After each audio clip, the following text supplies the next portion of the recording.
नमस्ते दोस्तों। इंसान दो पैरों पर चलता है, इसको हम बाइपीडल गेट बोलते हैं।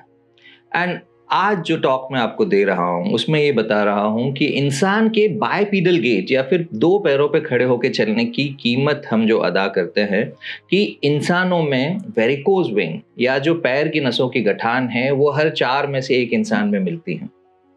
बाकी जानवरों में वेरिकोज वेन का इंसिडेंस ना के बराबर होता है और वो बहुत ही अलग तरह की बीमारियों में से आता है।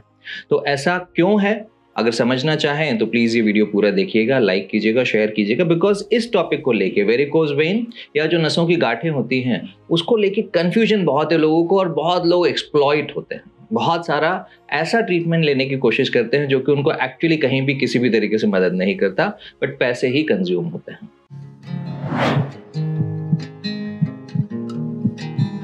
शायद आप जानते हो, मैं doctor Mahesh Wadhwani. I am cardiothoracic and vascular surgeon. Right now I am working at Fortis Hospital at Manesar. It is a newly built hospital, one of the flagship hospitals for the Fortis, and a beautiful facility. साथ ही साथ ये मेरा clinic है phase 1 metro station में। इस clinic में मैं second opinion देता हूँ हार्ट से संबंधित, नसों से संबंधित या किसी भी बच्चों के दिल की या फेफड़े की कोई भी बीमारी से संबंधित अगर सेकंड ओपिनियन चाहिए before any procedures, this is a specialized and one of its kind clinic in the country for that. So आते हैं अपने टॉपिक पे, वेरिकोज वेन होता क्या है। जैसे आपको पता होगा कि हमारा दिल जब धड़कता है तो दिल के धड़कने से left side of the heart blood को पंप करता है महाधमनी के थ्रू। ये जो ब्लड की पंपिंग होती है पूरे शरीर में जाती है और पूरे शरीर में खून इस्तेमाल होता है। अब जब पूरा शरीर से खून इस्तेमाल हुआ तो जो ऑक्सीजन ब्लड ने दिया और कार्बन डाइऑक्साइड वापस लिया, इस ट्रांजिशन के बाद में या मेटाबोलाइट्स देने के बाद में जो अशुद्ध रक्त होता है या जो इम्प्योर ब्लड हम बोलते हैं वो वापस दिल में लाना होता है। तो जो हाथों से और सिर से जो खून आता है वो तो गुरुत्वाकर्षण उसको मदद कर रहा है, इज़न्ट इट। अधिकतर समय हम लोग खड़े हैं या बैठे हैं और ऐसे समय पे जो खून वापस आया वो बहुत इजीली आ जाता है ऊपर के हिस्से में, जो कि हम सुपीरियर वेना कावा में रिसीव करते हैं। जो दूसरा 2/3 बॉडी का पोर्शन है उसको दिल तक पहुंचने के लिए गुरुत्वाकर्षण के अगेंस्ट आना पड़ता है। It is against the gravity. Now भगवान ने, नेचर ने, आप जो भी कहें, इतनी ब्यूटीफुल मशीन बनाई है हमारी कि आर्टरीज में कोई वैल्व्स नहीं होते हैं क्योंकि उनमें से फ्लो प्रेशर के साथ जाता है एक ही दिशा में। बट क्योंकि गुरुत्वाकर्षण के खिलाफ फ्लो दिल में वापस आना है, इसीलिए भगवान ने या नेचर ने हमें वेन्स में वैल्व्स दिए थे। अब ये वैल्व्स ऐसे होते हैं जो कि फ्लो एक तरफ गुरुत्वाकर्षण के खिलाफ तो आने देते हैं पर उसके बियॉन्ड वापस उसको जाने नहीं देते हैं। तो जब हम छोटे होते हैं जनरली, अनलेस कोई वैल्व कंजेनिटली खराब हो, तो यूजुअली वो वैल्व्स अच्छे होते हैं। As we grow old and age, एक लिमिट तक आप सब देखेंगे कि जब बहुत बुजुर्ग आप हो जाते हो तो वैसे भी शरीर की सारी नसें, सारी वेन्स प्रोमिनेंट बन जाती हैं। तो venous prominence is a normal thing with the ageing. अब उसमें वेरिकोज वेन कब कहेंगे? वो तब कहा जाता है जब वेरिकोज वेन जो नसें हैं गांठों में वो दो या 3 गुने की मोटाई तक पहुंच जाए। जब वो गठाने जो बोलते हैं वो गठाने is actually the site of valves. ये जो वैल्व्स हैं वो क्योंकि फेल हुए, उस वैल्व के फेल होने के कारण से जो फ्लो अगर नीचे से ऊपर जा रहा था और वैल्व उसे अलाउ कर रहा था ओपन करके, और वैल्व ने बंद हो जाना चाहिए था पर वो बंद नहीं होने के कारण से वैल्व खुला रह गया और जो फ्लो ऊपर गया वो वापस नीचे आता रहा। फ्लो ऊपर नीचे जब फ्लो ऐसा आ जाता है तो नसें फूलने लगती। नाउ जो नसें फूली क्योंकि वो इफिशिएंटली फ्लो नहीं कर पा रही हैं, उसके चलते नसें फूलते गठानों का शेप ले लेती हैं। एंड इवेंचुअली अब हो क्या रहा है कि पैर में से जो नस में वेरिकोसिटी आ गई उस वेरिकोसिटी के अलावा बाकी सारी नसें फ्लो अच्छे से ले जा रही हैं, बट फ्लो उस नस में से जिसमें कि वाल्व खराब हो गया है कभी भी इंप्रूव नहीं होने वाला। नाउ ये वाला जो वेन है जिसका कि वाल्व खराब हो चुका है वो हमेशा के लिए बर्डन रहेगा बाकी के पैर की नसों के लिए। सो इवेंचुअली जो आपको समझना है इस तरीके से कि it is a physical problem which comes because of many things. अब उन मेनी थिंग्स में क्या क्या होता है, अब आप यूट्यूब देखेंगे ना तो आपको ऐसे लगेगा कि वेरिकोज वेन क्या है, बहुत ही अजीब सा कॉम्प्लेक्स रहता है। बट देखिए, वेरिकोज वेन के लिए मैं सिंपलेस्ट सॉल्यूशन देता हूं कि it is a physical problem. कुछ हद तक hormones play a role in it, like oestrogen in women causes them to be more predisposed, and women के लिए अनफॉर्चुनेटली जो ईस्ट्रोजन हार्मोन के अलावा जो प्रेगनेंसी का टाइम होता है, जिस समय एक्चुअली ईस्ट्रोजन कम होता है, प्रोजेस्टेरॉन हाई होता है, प्रेगनेंसी भी डबल वैमी है। अब जब तक बच्चा गर्भ में है एक प्रेग्नेंट लेडी के, तो शुरू में तो जो बच्चा छोटा है गर्भ में, तो वो गर्भ उस वेन्स को कुछ नहीं करता है। बट जैसे जैसे बच्चा सेकंड एंड थर्ड ट्राइमेस्टर, मतलब पहले 3 महीने के बाद जब बच्चा पेल्विस से बाहर आता है जो नीचे से, तो उस एरिया में आने के बाद में हमारा वीना कावा, जो मेन वेन है हमारी पेट से लेके दिल तक आने वाली, जो बड़ा सा पाइप होता है हमारा, एक्चुअली वो इतना बड़ा पाइप होता है, I operate on it so I know about it.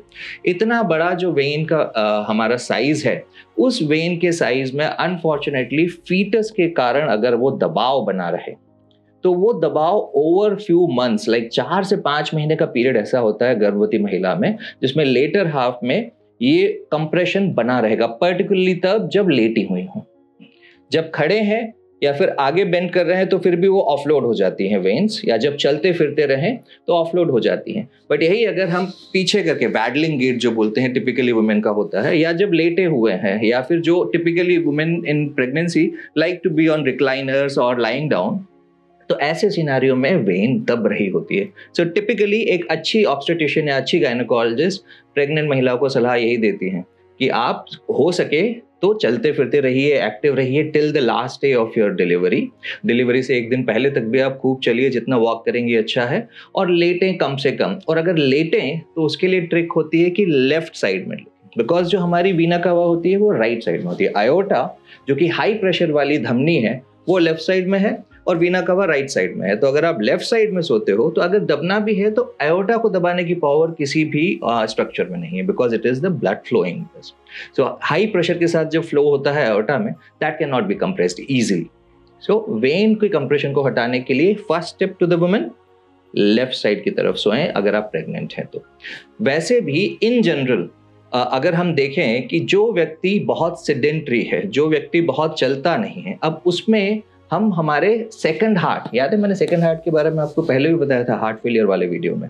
So second heart is the muscles of the calf. Calf जो हमारी मसल्स हैं, लेग की जो मसल्स हैं, अगर वो चलती रहें तो most of the deep venous system in the legs, like जो हमारी फ्लो का 90% फ्लो जो जाता है वेन्स में से, वो डीप वेन्स में से जाता है। जो इंसान जितना ज्यादा चलता फिरता एक्टिव रहता है, उसमें ये प्रेशर बिल्डअप ही नहीं होता कि वाल्व खराब हो। सो अगर जितनी भी अभी तक मैंने बात की हो उसको समराइज करूं, तो ऐसा कोई भी रीजन जिससे कि इस वाल्व पर प्रेशर पड़ेगा, इवेंचुअली ये वाल्व उसके चलते खराब होगा। Pregnancy is the commonest reason, मोटापा इज अ कॉमन रीजन, बहुत ज्यादा स्टफ करके खाना या chronic constipation is a cause, and अगर आप नहीं चलते हो, सेडेंटरी लाइफस्टाइल है, बैठे रहते हैं बहुत समय तक, that is also a cause. Hormonal changes in women, oestrogen also promotes it, but vitamin C जो नेचुरली अकरिंग विटामिन सी है, जो कि आंवले में या फिर नींबू में होता है, दैट हेल्प्स। सिंथेटिक विटामिन जो कि आप बाजार से खरीदते हो, ascorbic acid, that's not the really the right antidote for it, but आंवला खाएं तो उससे थोड़ा कम हो सकते हैं। अब medicine are not the real treatment or the mainstay of the treatment, but जो बाकी अभी तक मैंने बातें कही, they are good for prevention. So prevention में इन सब के ऊपर सबसे बड़ी बात जो होती है वो होती है वेयरिंग स्टॉकिंग्स। जो मोजे आते हैं, कंप्रेसिव इलास्टिक मोजे थाई तक पहने जाते हैं। अगर किसी भी इंसान को हल्के से भी वेरिकोसिटीज दिखने लगे हैं, which you will see very often in sports person also, because जब स्पोर्ट्समैन इतने हाई प्रेशर पे दौड़ते हैं बहुत ज्यादा, तो उनकी वेन्स में उल्टे तरीके से ज्यादा प्रेशर होता है। तो जहां एक तरफ सेडेंटरी लाइफस्टाइल कैन कॉज वेरिकोसिटीज, वैसे ही बहुत एक्टिव स्पोर्ट्समैन को भी आप देखेंगे तो वेन्स फूली फूली रहती हैं बहुत। तो वो लेवल का एथलेटिक होने में, if you see most of the sportsman will wear stockings, they wear tight socks, और वो जो टाइट सॉक्स होते हैं कई बार मिड थाई तक भी पहनते हैं। तो वैसे ही आपको भी सलाह होती है। तो जिस भी व्यक्ति को प्रिवेंट करना है वेरिकोज वेन आना, उसको रिकमेंडेशन यही होती है कि जितना हो सके स्टॉकिंग्स पहने, जितना हो सके चलते फिरते रहें। अगर शुरुआत हुई है, वेरिकोसिटीज नई है, तो ये मेजर से आप वेरिकोज वेन को वापस हल्का सा रिग्रेस कर सकते हो। बट इसको देखने का जो तरीका मैं हमेशा बोलता हूं कि वेरिकोज वेन को समझने के लिए, जैसे आपके बाल एक बार सफेद हो गए या जैसे चेहरे पे रिंकल्स आ गए, these are physical problems.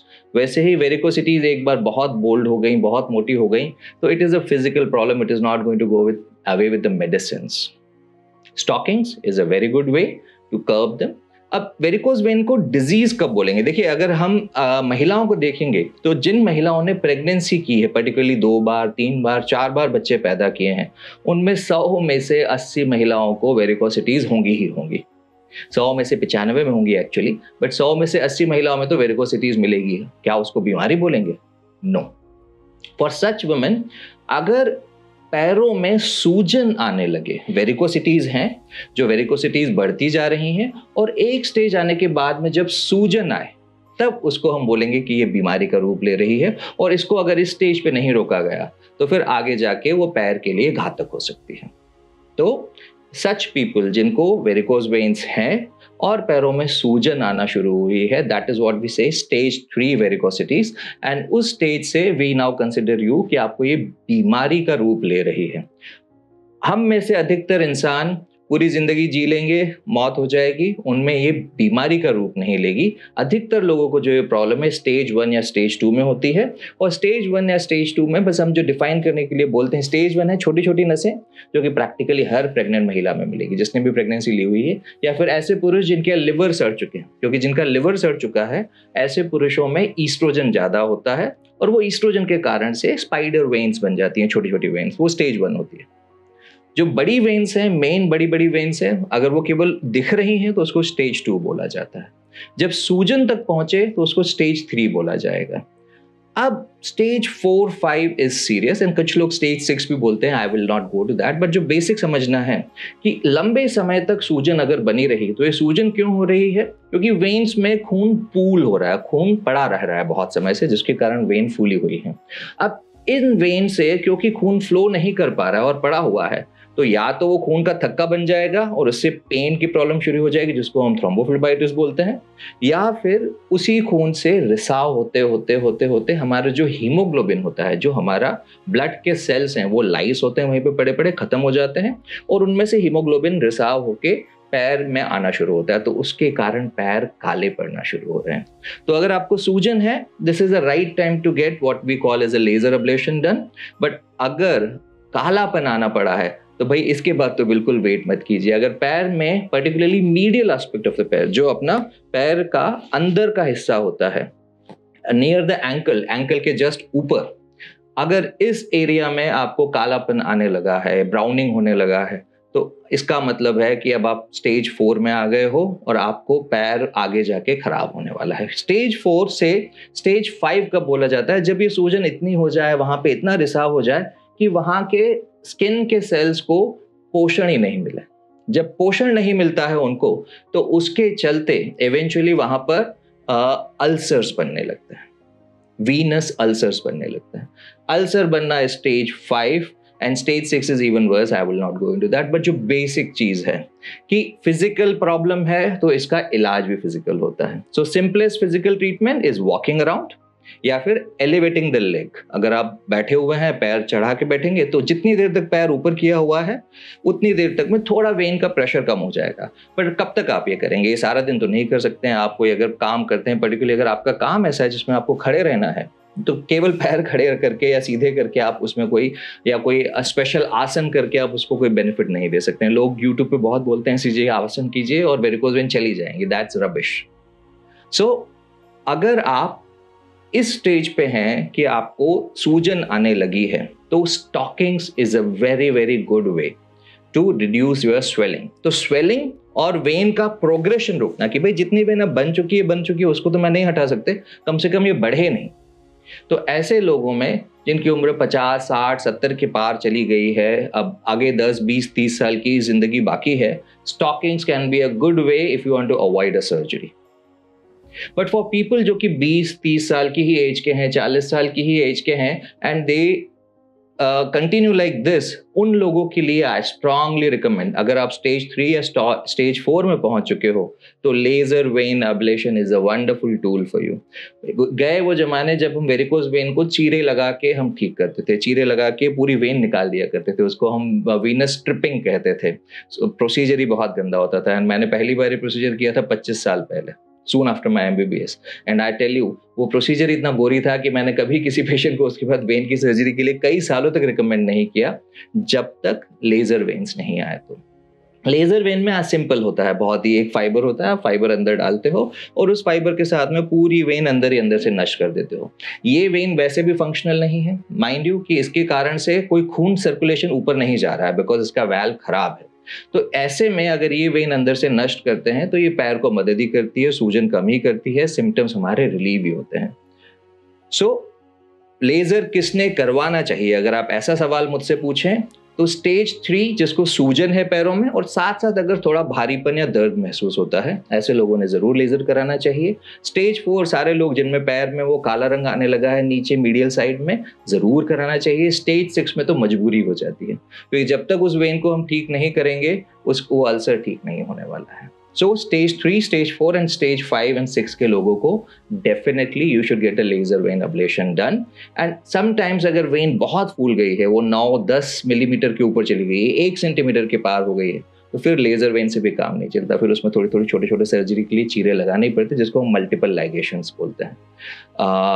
Multiple लाइगेशंस की नौबत आजकल हमें बहुत रेयरली पड़ रही है। 5 साल पहले तक भी काफ़ी केसेस मल्टीपल लाइगेशंस की ज़रूरत होती थी। आज के ज़माने में 99% of the patients go away with the laser ablation only. There are other surgeries also like glue, but personally I don't recommend glue much.